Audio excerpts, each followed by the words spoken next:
썰맘 구독자님들, 여러분들은 생각만 해도 분통이 치밀어 오르는 일을 겪어본 적이 있으신가요? 왜 잠들었다가도 그 일만 생각하면 너무 분하고 억울해서 벌떡 일어나게 되는 그런 일이요. 그런 일을 겪은 게 자랑은 아니지만 제가 몇 년 전에 정말 분통이 터질 듯한 일을 겪었거든요. 솔직히 그런 일을 당한 게 자랑도 아니라 어디 가서 떠들기도 뭐하고 그래서 그동안은 말 안 하고 비밀로 해왔어요. 그런데 그 일을 계속 마음에 담아두니까 흔히 말하는 화병이 생길 것 같더라고요. 그래서 이번에 여러분들에게 좀 속 시원히 털어놓고 싶어서 제 사연을 쓰게 되었습니다. 정말 가까운 친구에게 제 이야기를 털어놓는 심정으로 이야기를 시작할까 합니다. 제 감정에 공감하면서 들어주신다면 정말 감사할 것 같네요. 제 나이는 올해 41살이에요. 부모님은 일찍이 돌아가셨는데요. 친척집에서 크면 구박도 받는다던데 저는 다행히 외삼촌 외숙모 두 분 다 좋은 분이라서 차별 없이 자랄 수 있었습니다. 외삼촌 댁에서 살면서 제 꿈이 있었는데요. 그건 바로 하루빨리 어른이 돼서 이 집에 도움이 되고 싶다는 거였어요. 두 분이 구박 한 번 없이 잘해주셨는데도 뭔가 신세지는 것 같고 마음이 편하지 않았거든요. 그래서 성인이 되면 돈부터 벌어서 제게 베풀어 주신 은혜를 갚고 싶었습니다. 저는 고등학생 때 미용학원을 다녔고 20살이 되자마자 바로 미용실에 취직했습니다. 미용 일을 시작하면서 10년 동안은 앞만 보고 달렸어요.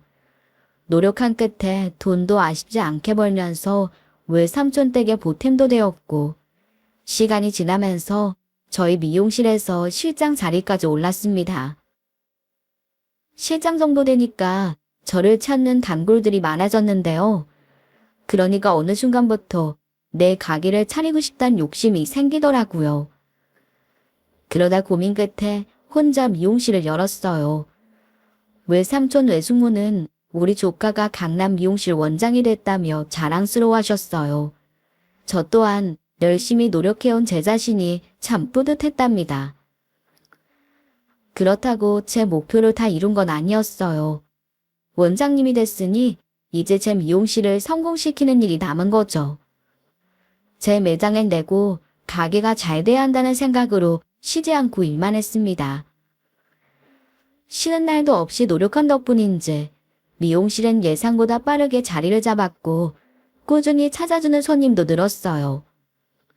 그때가 되니 안도감과 함께 긴장이 풀렸나 봐요. 이젠 일을 좀 쉬엄쉬엄 하면서 누군가를 만나 기대고 싶다는 생각이 조금씩 들었거든요. 그러던 어느 날이었습니다. 자기 딸을 데리고 우리 샵에 몇 번 왔던 여자 손님이 있었는데 제게 이것저것 물어보더라고요. 나이는 몇 살이고 결혼은 했느냐, 미용실은 누구 거냐 등등이요. 안면이 있던 손님이라 저도 제 이야기를 솔직하게 다 이야기해줬어요.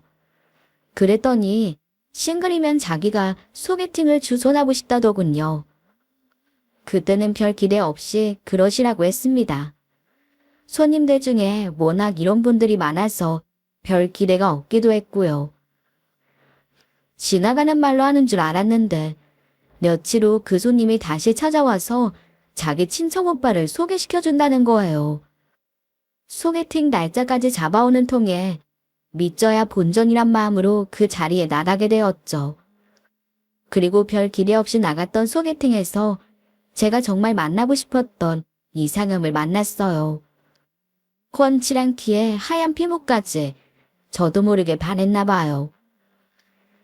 수연 씨, 저 처음 만났는데 어떠세요? 처음 느낌 나쁘지 않죠? 네, 나쁘다뇨.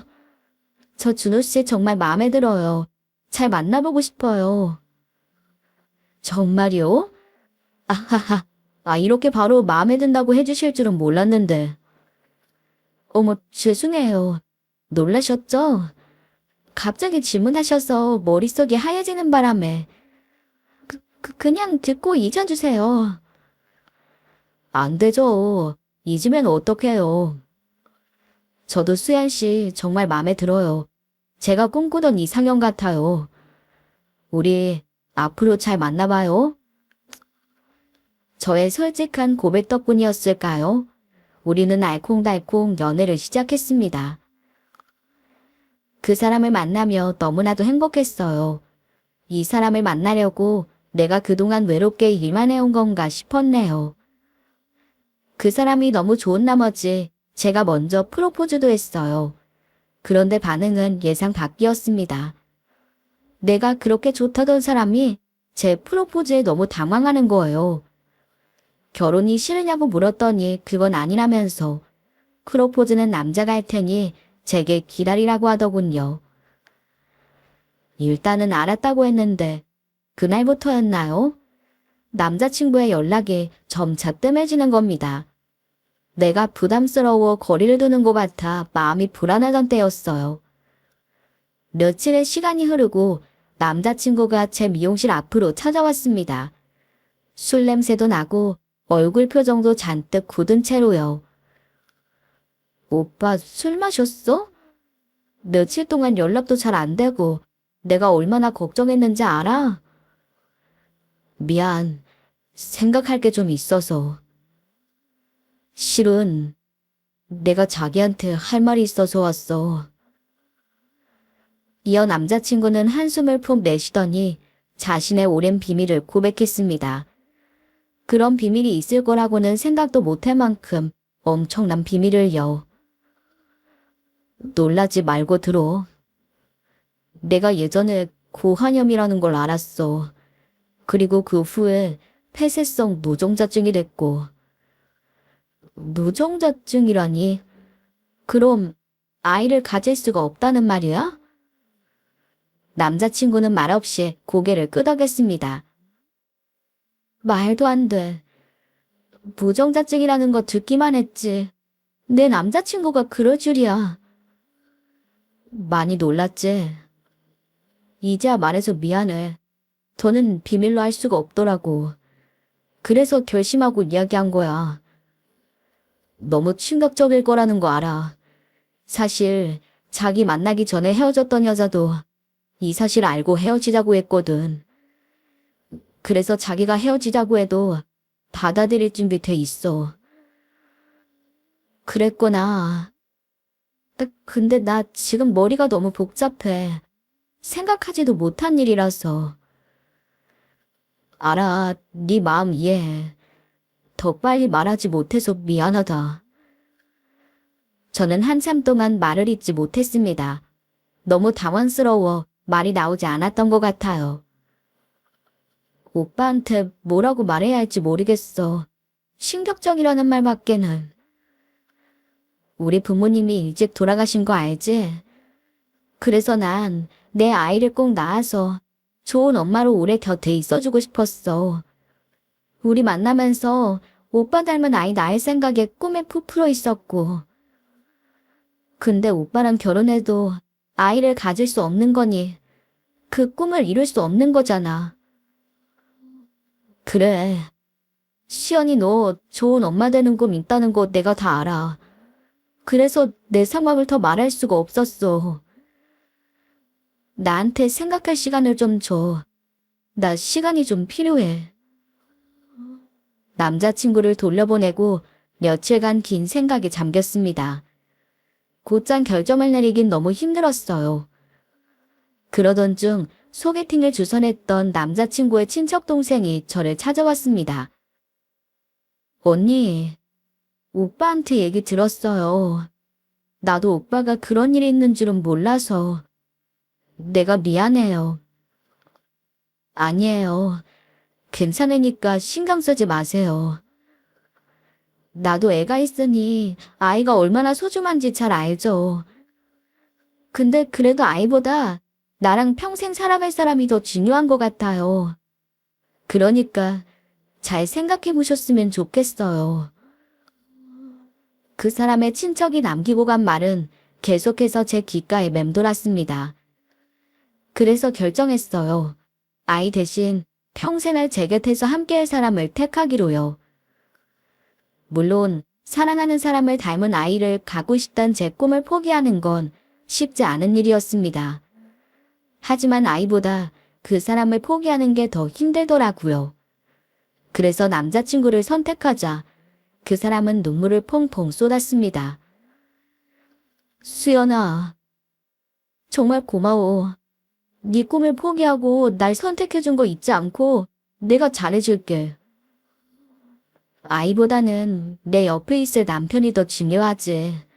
그래서 오빠를 선택한 거야. 그리고 꼭 직접 낳는 것만 아이는 아니잖아. 입양해서 키우는 방법도 있고. 그럼. 자기가 이런 결정 내려줘서 얼마나 고마운 줄 알아? 헤어지자고 해도 받아들여야지 생각하면서도 날 선택해주길 기다렸다고. 태어날 아기보다는 그래도 내 옆에 평생 있을 사람이 나한테는 더 소중해.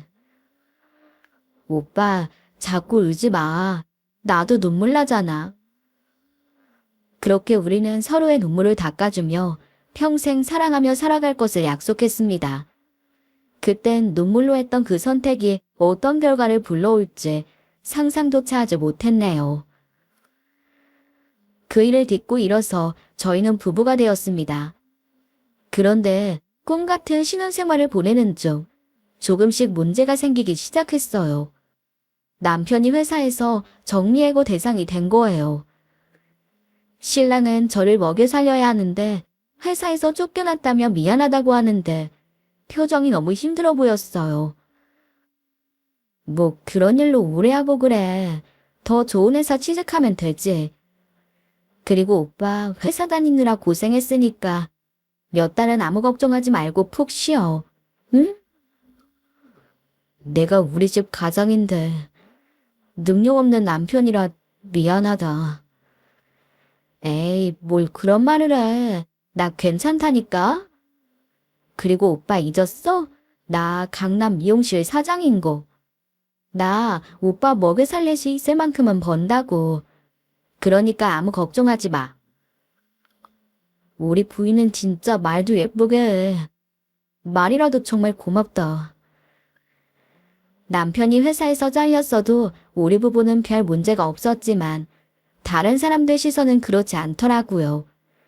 남편이 가게 마치는 시간에 나와 정리하는 걸 도와주니까 그걸 보고 손님들이 셔터맨이라고 수근거린 거예요.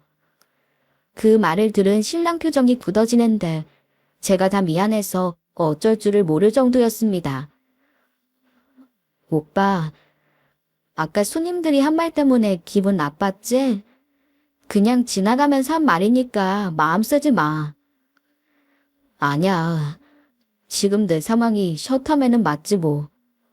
능력도 없고 마누라한테 얹혀 사는 주제인데 뭘. 남편은 괜찮은 듯 보였지만 그 속이 그렇지 않다는 건 잘 알고 있었어요. 며칠간 표정도 어둡고 그런 모습을 보니 저 또한 속상하더라고요. 도저히 안 되겠어서 뭐라도 시작해보라고 사업 자금을 해줬습니다. 평소 남편이 인테리어 소품이나 가구에 관심이 많아서 직접 쇼핑몰을 해보라고 건의하면서요. 남편은 고민하다 제 제안을 받아들였고 인테리어 소품 매장과 쇼핑몰을 오픈했습니다. 제가 준 사업 자금으로 야심차게 사업을 시작했지만 매출은 사실 형편없었습니다. 여전히 집안 생계를 책임지는 건 저였고 몇 개월이 지났어도 돈을 가져오는 건 없었어요.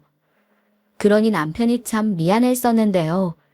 그 진심이 느껴져서 남편이 돈을 벌어오지 못하는 게 조금 더 신경 쓰이지 않았네요. 결혼 생활은 너무나도 행복했지만 우리 사이에 아이가 없으니까 뭔가 허전한 느낌을 지을 수가 없었어요. 우리 부부에게도 아이가 필요하다는 생각이 들어 저는 고심 끝에 남편에게 입양 이야기를 꺼냈습니다. 하지만 제 말을 들은 남편은 좀 부정적인 반응을 보이더군요. 저는 우리 부부 사이에 애가 있다면 부부 사이가 더 끈끈해질 거라고 남편을 설득했죠. 제 설득 끝에 남편이 동의했고 시어머님께 저희 의견을 말씀드렸어요. 그랬더니 어머님은 그 말을 듣자마자 노발대발 하시는 겁니다. 너희 지금 뭐라고 그랬냐? 지금 다른 집 애를 데려오겠다는 거야? 다른 사람이 낳은 아이 데려오는 건 맞지만 그래도 준호 씨랑 제가 키우면 저희 아이잖아요. 저 잘 키울 자신 있어요. 그러니까 허락해 주세요. 허락? 난 못한다. 난 절대 못해. 내 아들이 무정자증이어도 그렇지. 어떻게 다른 집안 씨앗을 데려와서 우리 집 애로 키우겠다는 거야? 난 그건 절대 허락 못하니까 그런 줄 알아. 엄마, 화만 내지 말고 차분히 생각 좀 해봐요. 우리도 오래 생각하고 고민하다 내린 결론이에요. 솔직히 시연이 위해서 아이 문제만큼은 이 사람 뜻대로 해주고 싶어요. 아기가 있으면 우리 부부 사이도 더 좋아질 것 같고, 그리고 입양이 나쁜 것도 아닌데 뭐 어때요? 어쨌든 남이 낳은 자식 아니야. 누가 낳았는지도 모를 애를 왜 우리 자손으로 키워? 그리고 니들 정 좋고 잘 지내잖아. 둘이 잘 살면 될 것이지 뭔 놈의 입양이야? 그렇게도 입양하고 싶으면 나랑 연 끊고 해라. 어머님은 아주 강경하게 입양을 반대하셨습니다. 연을 끊자는 말까지 하시니 더는 입양을 밀어붙일 수도 없는 노릇이었죠. 입양만을 꿈꾸다 좌절되니 저는 큰 실망감에 빠졌어요. 그걸 보고 남편이 도저히 안 되겠다 싶었나 봐요. 본인이 어떻게든 자기 엄마를 설득시키겠다고 나섰고 남편의 계속된 설득에 어머님도 저희 뜻을 따라주기로 하셨습니다. 어머님, 힘든 결정해 주신 거 알아요. 정말 감사합니다. 입양일로 속상하게 해드려서 죄송하고요. 죄송하긴 뭘. 너희 입양할 곳은 정했니? 입양할 애 보러 갈 때 나도 같이 가자. 그러실래요? 어머님이 같이 가주신다면 저야 정말 좋죠. 그리고 어머니, 다시 한번 감사드려요. 제가 앞으로 어머님께 더 효도하고 며느리 노릇 더 열심히 할게요. 아, 혹시 뭐 필요하신 거 없으세요? 곧 어머니 생신도 다가오니까 생신 선물 겸해서 필요하신 거 하나 사드릴게요. 아유, 아니다. 선물은 뭘. 나까지 신경 쓰지 마라. 어머님은 괜찮다며 손사래를 치셨어요. 그때 남편이 뭔가가 생각났다는 듯 말했습니다. 맞다. 엄마 자동차 바꿔야 한다고 하지 않았어? 얼마 전에 운전하고 가다가 길에서 퍼졌다면서. 어머, 그런 일이 있었어? 근데 어머님 왜 말씀 안 하셨어요? 큰일 날 뻔하셨는데요. 뭐 그런 걸 말해. 차야 고쳐서 타면 되는 거고 못 고친다면 그냥 사면 된다. 요즘 버스며 지하철이며 다 잘 되어 있는데 무슨 걱정이야. 그래도 그게 아니지. 보니까 엄마 차 한 대 새로 바꾸면 딱 좋을 것 같은데. 자기야, 혹시 엄마 선물로 자동차 사드리는 건 어때? 자동차? 그래. 어머님 타실 차 정도야 얼마든지 사드릴 수 있지. 어머니, 제가 생신 선물로 차 바꿔드릴게요. 오래된 차 버리고 튼튼한 새 차 타세요. 아유, 고맙다. 며느리 덕분에 차도 선물 받고 호사를 누리는구나. 우린 며느리밖에 없다. 어머님은 정말 좋아하셨어요. 자동차 선물은 거금이긴 하지만 입양을 허락해 주신 어머님께 그 정도는 해드리고 싶은 마음이었습니다. 이후 아이를 데려올 곳을 정하고 어머님과 함께 보육원에 가기로 한 날이었어요. 어머님을 모시고 가기 위해 막 출발하려는데 남편의 친척 동생에게서 한 통의 전화가 왔습니다. 어머님이 빙판길에서 크게 넘어지셔서 지금 병원에 계시다는 연락이었어요. 어머님께서 다치셨다는 소식에 놀라 허둥지둥 병원으로 달려갔죠. 검사 결과 어머님은 큰 이상은 없었습니다. 그래도 어머님은 도저히 퇴원은 못하겠다고 하셔서 입원을 시켜드렸어요. 병실로 옮기신 어머님이 갑자기 제 손을 잡고는 이렇게 말씀하시더군요. 며느라, 내가 다쳤다고 해서 많이 놀랐지? 근데 말이다. 이게 아무래도 심상치가 않구나. 네? 심상치가 않다니 뭐가요? 그게 말이야, 이제야 말하는 건데, 내가 뭐 안 좋은 일이 있으려고 하면 이렇게 몸이 다치거나 아픈 일이 꼭 생겨. 그래서 입양 앞두고서도 마음이 좀 찝찝했거든. 그랬더니 이렇게 핑방길에서 딱 넘어지지 뭐니. 내가 응급실에서부터 생각을 해봤는데 이게 하늘에서 보내는 계시 같아. 애 데려오지 말라는 뜻 같다. 그 말에 저보다 남편이 더 놀란 눈치였어요. 지금 그게 무슨 말이에요? 그럼 우리 입양하지 말라는 거예요? 그래. 애미 생각에는 나 다치는 게 입양하지 말라는 하늘의 뜻 같아서 그렇다니까. 혹시라도 이건 무시해서 애 데려왔다가 뭐 안 좋은 일 생기면 그때는 어떡할 거야? 며느라, 하늘이 보내는 계시는 무시하는 거 아니다. 이건 너보다 몇십 년 더 산 사람으로서 하는 말이야. 시애미 말 무시하지 말고 들어. 어머님, 그래도 입양하기로 다 결정했는데 갑자기 이러는 건.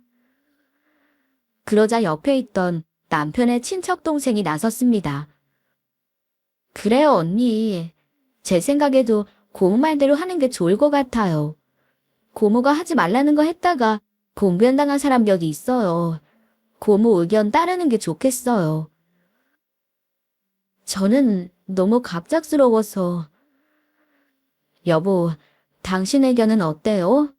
어머님 말대로 하는 게 좋겠어? 아무래도 나도 마음이 편치가 않네. 엄마가 저렇게까지 말씀하시는 건 나도 처음이거든. 그냥 우리 뜻대로 아이 데려왔다가 우리는 아이한테 안 좋은 일 생기면 그땐 어떡해.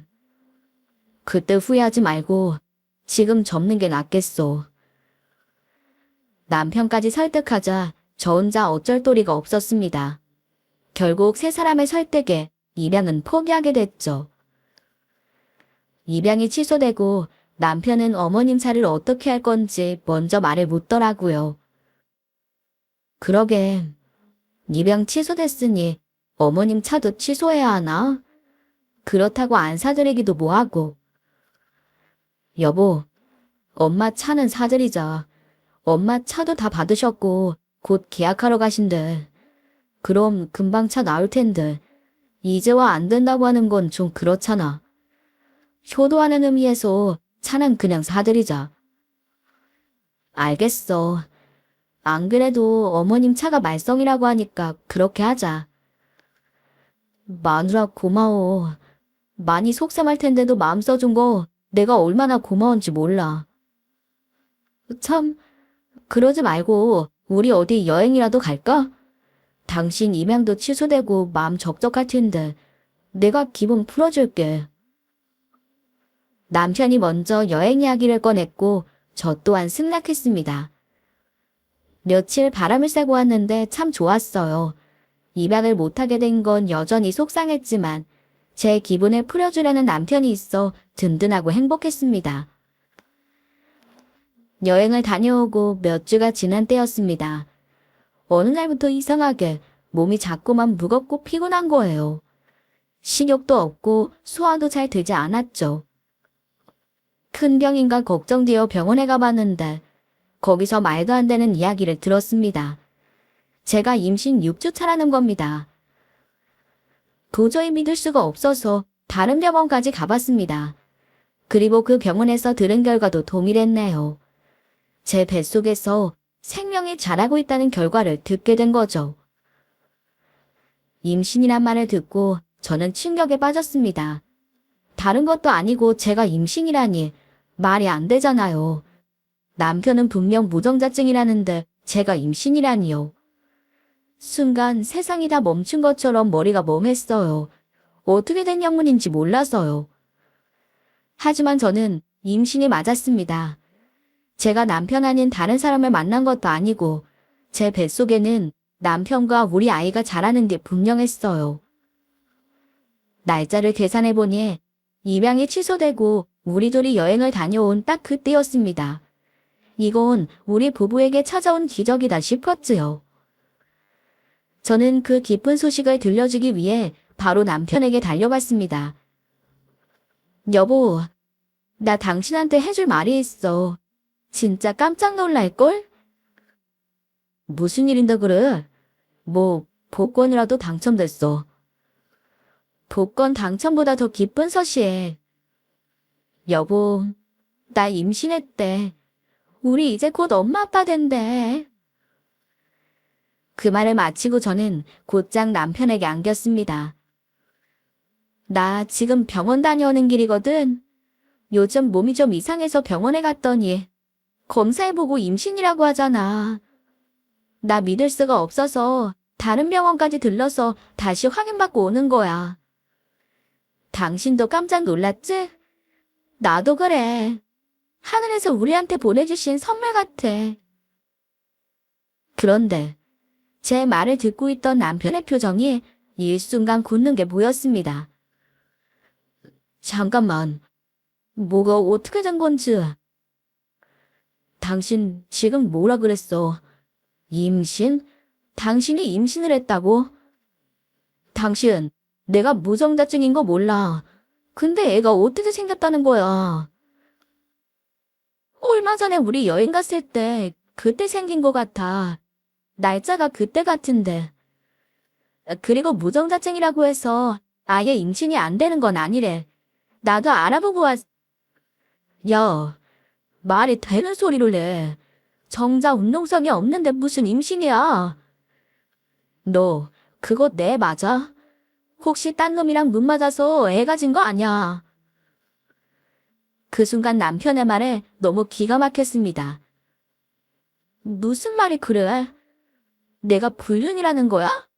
내가 당신 말고 누굴 만난다고? 당신이랑 사이에서 생긴 앤데 지금 그걸 의심하는 거야.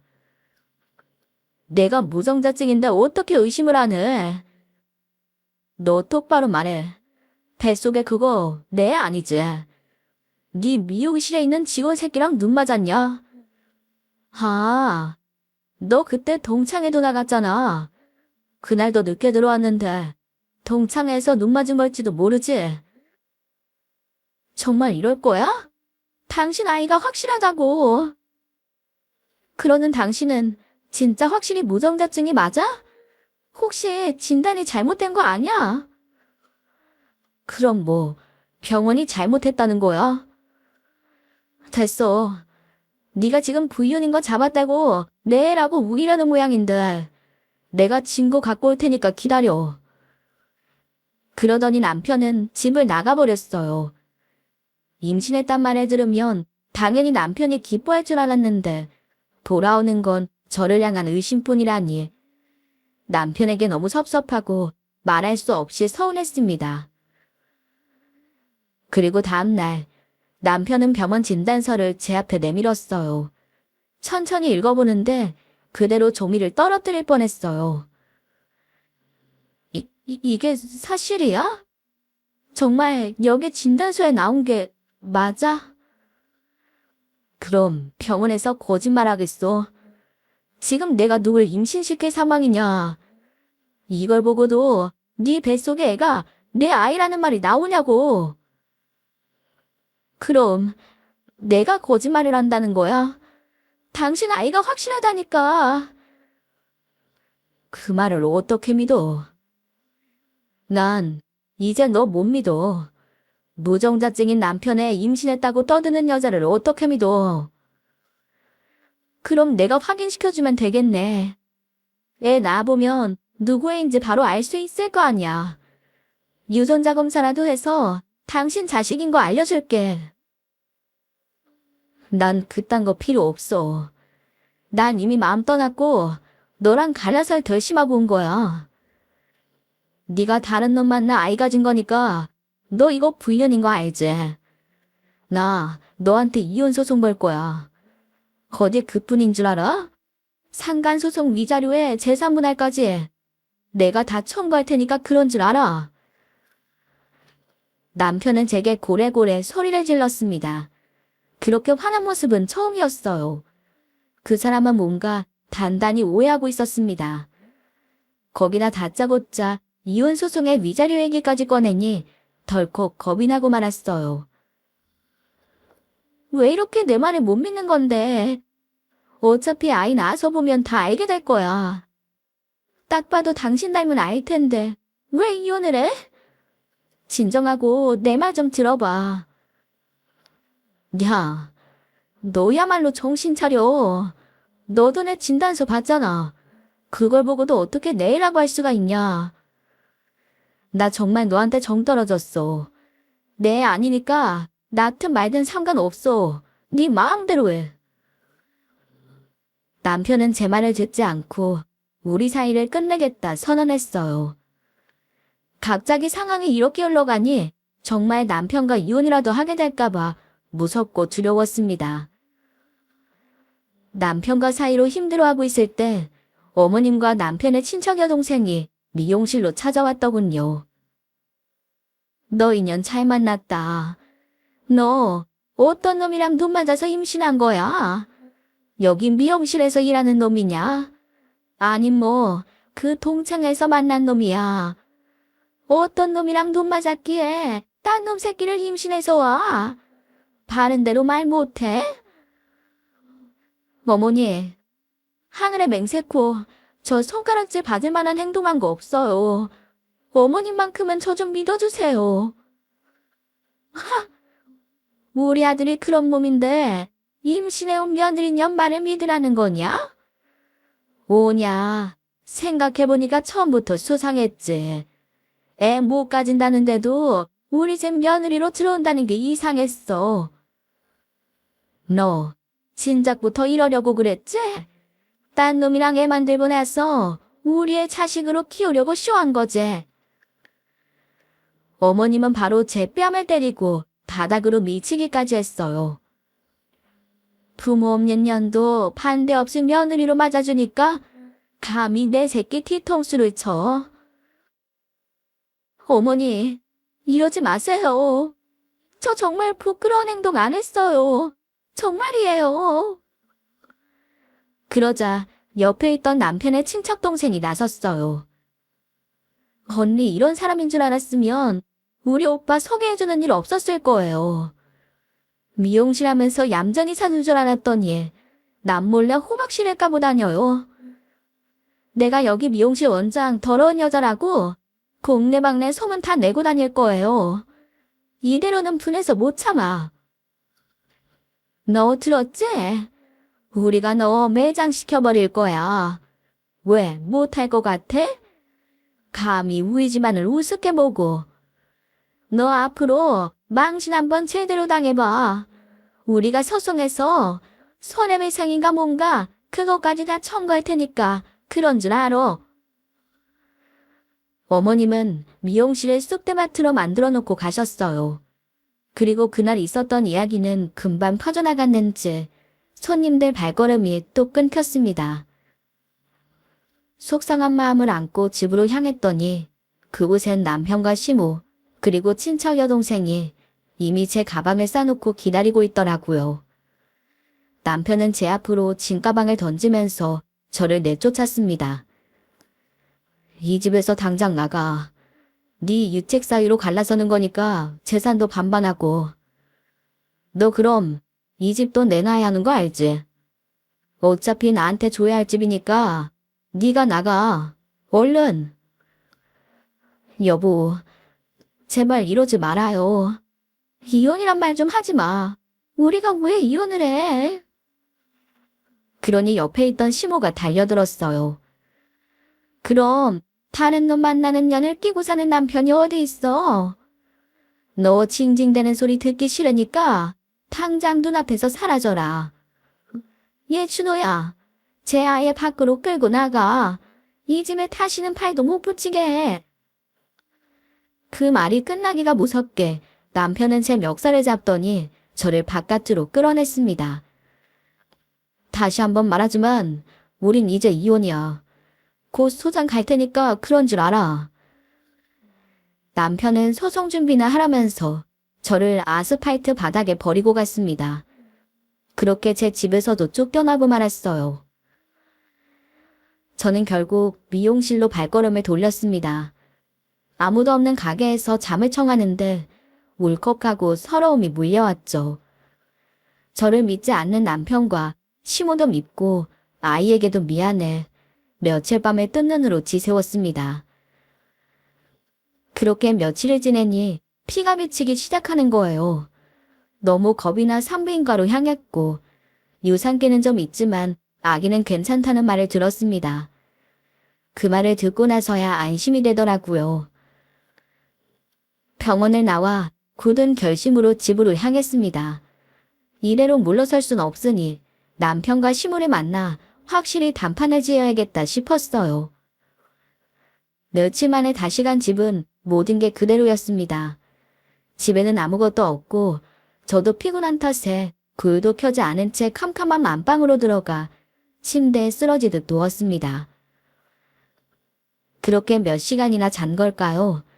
잠에서 깨 안방 불을 켠 순간 그 자리에 그대로 굳어버리고 말았습니다.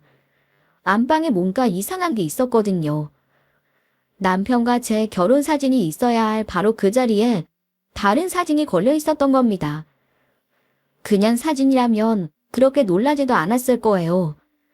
그 사진은 남편과 다른 여자의 결혼 사진이었습니다. 남편 옆에 웨딩드레스를 입은 여자의 얼굴을 본 순간 그대로 다리 힘이 풀리고 말았어요. 그 여자는 다름 아닌 남편의 친척 동생이었으니까요. 제게 남편을 소개해준 바로 그 사람이요. 대체 이게 무슨 일인지 이해가 되지 않는 상황이었습니다. 그런데 그때 현관 도어락을 누르는 소리가 들리더군요. 저도 모르게 본능적으로 안방 불을 끄고 침대 밑에 들어가 숨죽이고 있었습니다. 그러자 밖에서 그들의 말소리가 들려왔어요. 친척이라던 그 여자가 남편에게 말을 걸더군요. 준호 씨, 그년이랑 갈라서면 이 집이랑 재산까지 한몫 확실히 챙기는 거 맞지? 그치? 그때였습니다. 시어머니의 목소리가 들렸어요. 그럼 당연히 그래야지. 그년한테 돈 뜯어내려고 우리가 드린 공이 얼마인데. 그쵸? 어머니, 제가 부모 없는데 순진하고 돈 많은 년 찾느라 얼마나 고생했는지 아시잖아요. 그 멍청한 년이 이렇게 쉽게 속을 줄은 몰랐어요. 돈 문제도 그렇고 어떻게 저에 대해서도 한번 의심을 안 해요? 우리가 친척이라고 해도 제가 계속 같이 있으면 말이라도 한번 할 법하잖아요. 걔가 멍청한 덕에 우리가 한탕 할 수 있는 거 아니냐. 다 좋게 생각하자. 그때 옆에서 할머니라고 부르는 어린 여자아이의 목소리를 듣게 되었어요. 할머니, 나 그럼 이제 다시 아빠를 아빠라고 불러도 돼? 삼촌이라고 안 불러도 되지? 아유, 그럼 이제 아빠라고 마음껏 불러. 아유, 참, 우리 손녀가 있는데 하마터면 내 핏줄도 아닌 거 입양할 뻔했잖아. 무정자증이라고 속이고 결혼만 해서 돈 뜯어내려고 했더니 입양하자기에 시겁했다. 니들, 내가 그날 연기해서 입양 취소된 거 알지? 그러니까 나한테 잘해야 돼. 하하하, 그 덕에 어머님이 그년한테 차 받아내셨잖아요. 어머님이 제일 이득 보신 거예요. 그 말을 듣는데 몸에 소름이 쫙 끼쳤습니다. 그때서야 저는 그것들의 검은 속내를 모두 알게 되었습니다. 미용실 단골이었던 여자가 사촌오빠라며 남편을 소개한 것부터 나와 남편을 결혼시켜 내 재산을 털어가려는 게 분명했습니다. 친척 동생의 딸인 줄 알았던 그 애도 사실은 제 남편의 아이였던 거죠. 그 모든 진실을 안 순간 제 몸은 부들부들 떨리고 있었습니다. 당장이라도 뛰쳐나가 머리채라도 잡을까 했지만 아무리 생각해도 승산이 있어 보이진 않았어요. 제 머릿속에는 증거부터 모아야 한다는 생각이 스쳤습니다. 저는 조심스럽게 휴대폰 녹음 버튼을 누르고 그것들의 대화를 녹음했습니다. 그런데 그 순간 갑자기 안방문이 열리며 남편과 친척이란 그녀이 같이 등장하더군요. 숨소리도 내지 않은 채 그것들의 대화를 녹음했습니다. 그녀는 뭐가 불안한지 남편을 향해 뭔가를 계속 묻더라고요. 당신 정말 거기 못 끈 거 맞지? 근데 그년 되게 웃기네. 딴 놈이랑 친구다운 주제 왜 당신 애래? 참나. 그게 말이야. 실은 걔 뱃속에 있는 애 내 아이 같아. 뭐? 그게 무슨 소리야? 결혼 전에 바로 정관수술 하라고 했잖아. 그때 안 했던 거야.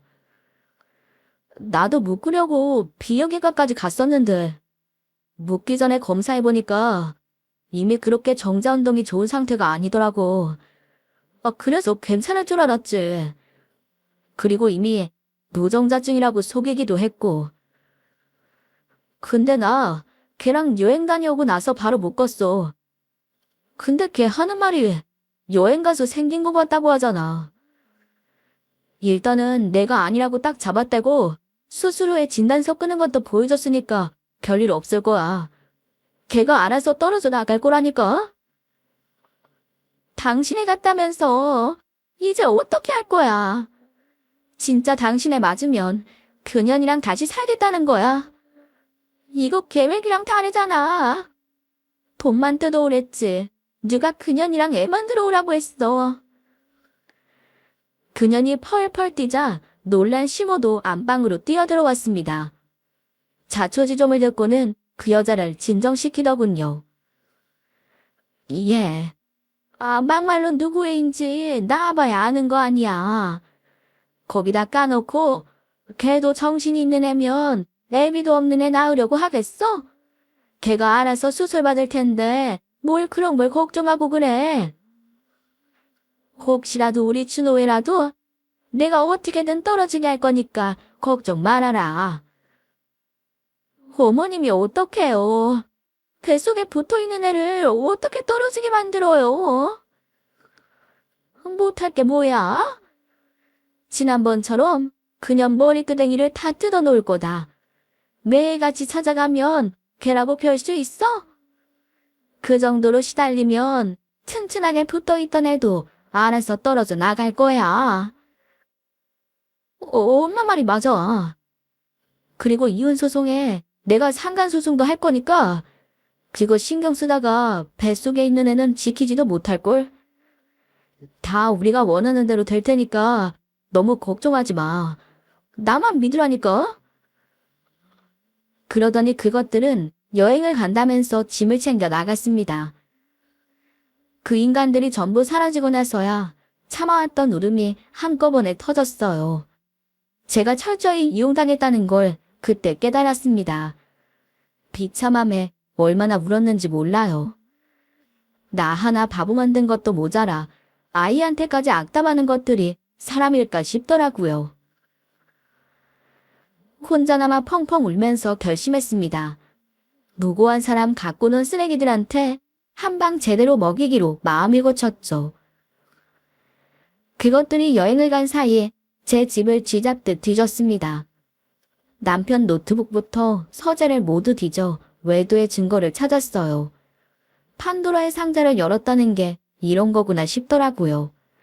뒤지는 것마다 정말 증거가 우수수 딸려 나왔습니다. 증거를 발견할 때마다 지금까지 모르고 살았던 제 자신이 바보 같고 한심했어요. 하지만 후회하며 보낼 시간이 없었습니다. 그 쓰레기들에게 복수부터 해야 했으니까요. 불행 중 다행인 건 그것들을 물먹이는 게 생각보다 쉬웠다는 거예요. 남편 사무실도 시모 자동차도 전부 다 제 명의로 해놔서 그것들 여행 간 사이에 아주 쉽게 처분할 수 있었거든요. 그리고 며칠이 지났을까요? 여행에서 돌아온 그것들이 제 미용실을 찾아왔습니다. 사무실이며 자동차며 없어진 걸 알았으니 발등에 불나듯 저를 찾아온 거였죠. 남편은 보자마자 고함을 치더라고요. 야, 내 사무실 어디 갔어? 네가 뭔데 내 사무실을 함부로 처분해? 불륜해서 이혼당하는 게 뭐가 잘났다고 재산을 함부로 건드려? 오늘 너 진짜 제대로 한번 혼나볼래?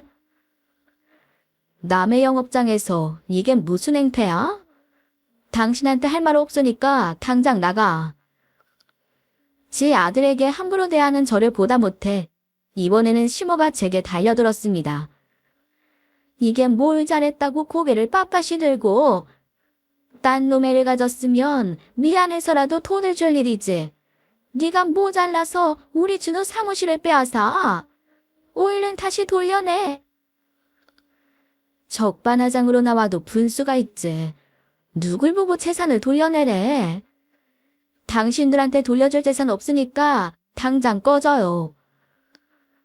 너 지금 우리 엄마한테 꺼지라고 했어.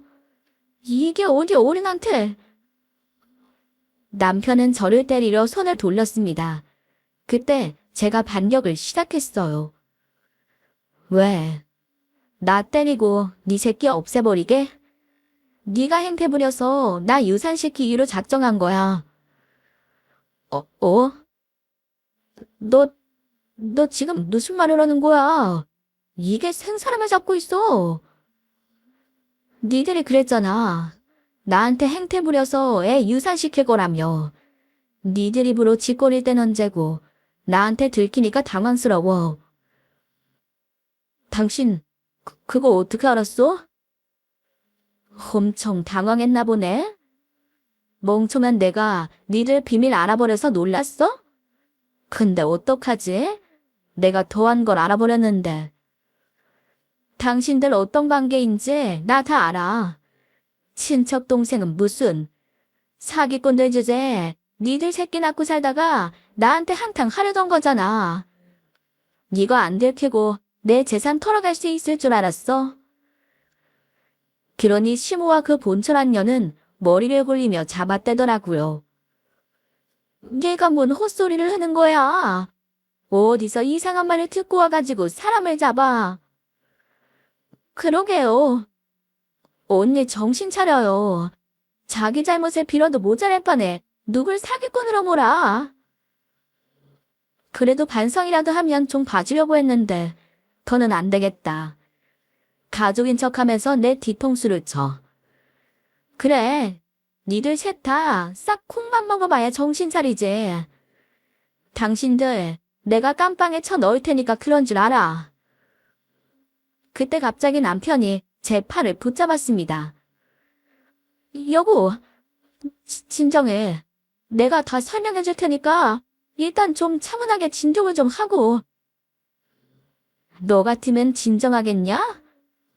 너 나보고 불륜이랬지. 뭐 눈엔 뭐만 보인다고 더러운 새끼.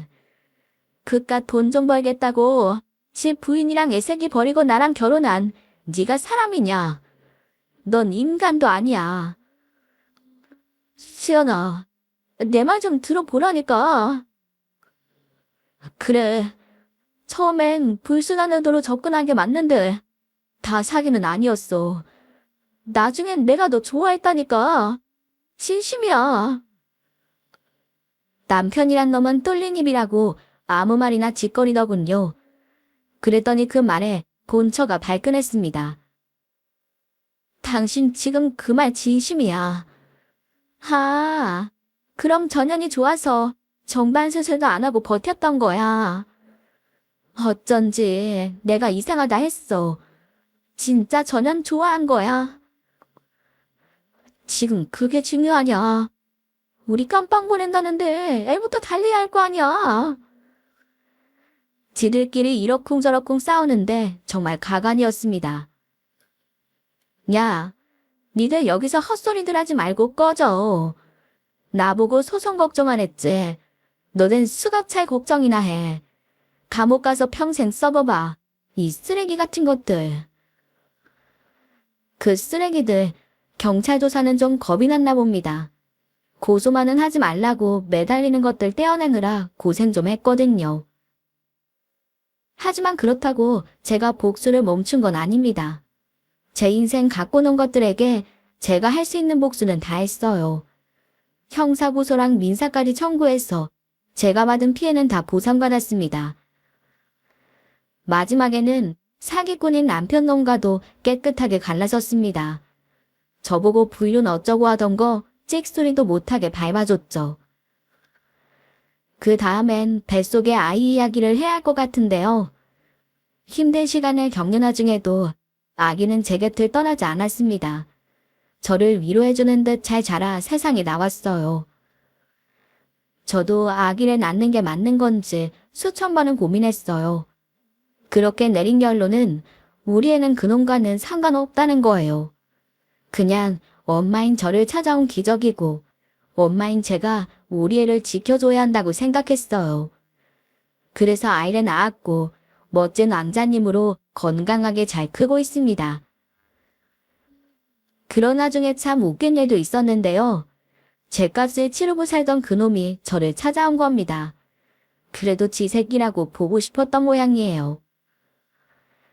수연아, 나 우리 아들 얼굴 보고 싶어서 찾아왔어. 그리고 나 너 때문에 그 여자랑 헤어졌다? 그러니까 나 좀 받아줘. 내가 우리 아들 아빠잖아. 아빠?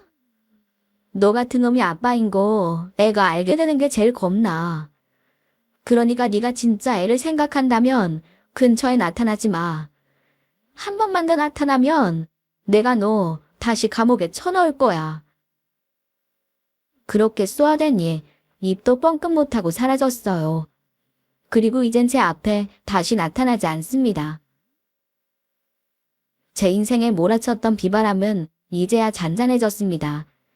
그 당시엔 착하게 살았던 내가 왜 그것들의 희생양이 되었는지 그게 억울하고 분하기도 했어요. 물론 지금도 술 한잔한 날이면 그 기억이 떠올라 울컥하곤 합니다. 하지만 시간이 더 지나면 저에게도 괜찮아질 날이 찾아오겠죠? 다신 떠올리고 싶지 않은 기억이지만 그이 덕분에 세상에서 가장 소중한 우리 아들을 얻었으니 액땜했다는 마음으로 살아가는 중이에요. 앞으로도 우리 애는 나쁜 것에 물들지 않고 좋은 사람으로 멋진 남자로 잘 키우고 싶습니다. 꿋꿋하게 힘을 내며 살아갈 제 인생 많이 응원해 주셨으면 좋겠어요. 제 사연은 여기서 마무리할까 합니다. 끝까지 들어주신 분들께 감사하다는 말씀 전할게요.